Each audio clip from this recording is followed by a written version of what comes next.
6월 18일부터 주택담보대출 금리를 인상합니다. 변동형 주담대 금리를 산정하는 지표인 코픽스가 6개월 만에 다시 상승하면서 은행권 대출금리 상승 압력으로 작용할 전망입니다. KB국민은행이 신규 코픽스 기준 변동금리를 연 최고 5.14%로 인상하며 우리은행도 연 최고 5.96%로 변경합니다. 코픽스는 국내 KB국민 등 8개 은행이 조달한 자금의 가중평균 금리로 5월 기준 코픽스가 3.56%로 오르면서 주담대 금리가 상승하게 됐습니다.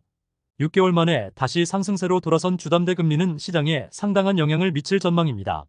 현재 전국 아파트 매물이 역대 최대치로 쌓이고 있는 상황에서 신규 분양 아파트는 양극화로 미분양이 계속 늘고 불확실성이 커지고 있습니다.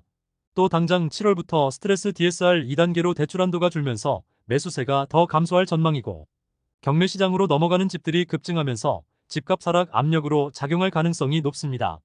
최근 부동산 시장은 고금리와 부동산 시장 침체가 겹치면서 상황이 심각해지고 있으며 생활형 숙박시설과 오피스텔, 상업시설 분양 계약자들이 집단 소송으로 내몰리고 있습니다.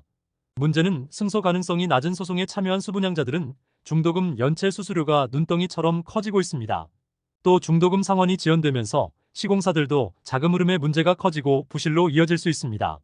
실제 경기도 시흥에 위치한 복합 쇼핑몰 상가 운영률이 30%에도 미치지 못하고 있으며 수분양자들의 계약 해제 및 분양대금 반환 청구 집단 소송이 9건이나 진행 중입니다.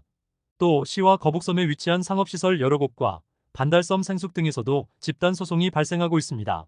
국내 제1금융권 은행들에서 연체된 가계대출 규모가 10년 만에 최대치로 증가했습니다. 상대적으로 우량한 금융권 대출 상품인데다가 주택담보대출 상품이 많은 것 감안하면 상황이 훨씬 더 심각한 수준입니다. 금융권에 따르면 작년 말 국내 20개 은행들의 가계대출 연체가 3조 1,753억 원으로 1년 만에 46% 이상 급증하고 있습니다. 분기 기준으로도 2013년 9월 이후 역대 최대 금액입니다. 은행별로는 국민은행의 가계대출 연체가 4,388억 원으로 가장 많이 증가했고 NH농협은행과 우리은행, 신한과 하나은행 순으로 나타났습니다. 연체가 급상승하고 있는 건 경기 침체와 고금리 등 영향 때문입니다.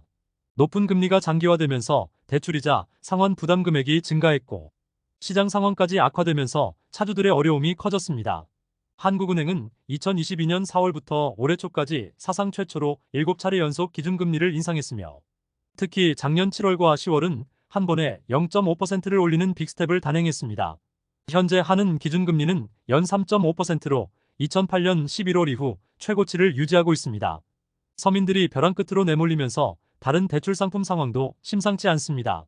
자영업자들이 이용하는 개인사업자 대출 연체액이 1년 만에 83% 폭증했고 총 2조 1,719억 원으로 관련 통계를 공개한 이후 역대 최대치입니다.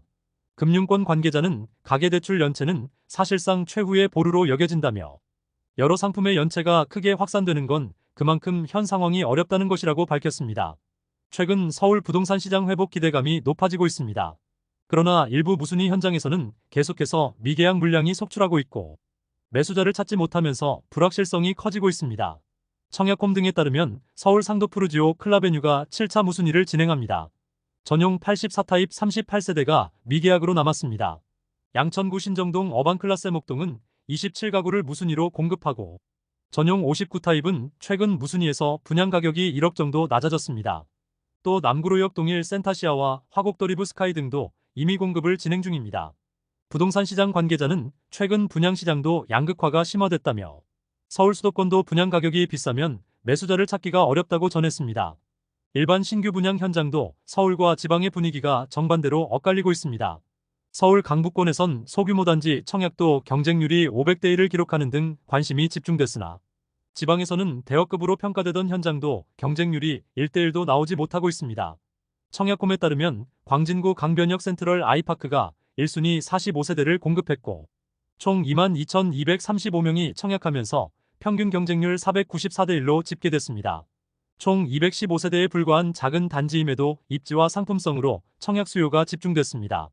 반면 경기도 평택사업지는 992세대 모집에 21명만 신청했고 경남 김해와 부산 등에서도 미분양 사업장이 늘고 있습니다. 업계 관계자는 올해 비수도권 물량의 절반 정도는 청약 미달을 기록했다며 현재 심각해지고 있는 지방 부동산 시장 상황을 전했습니다.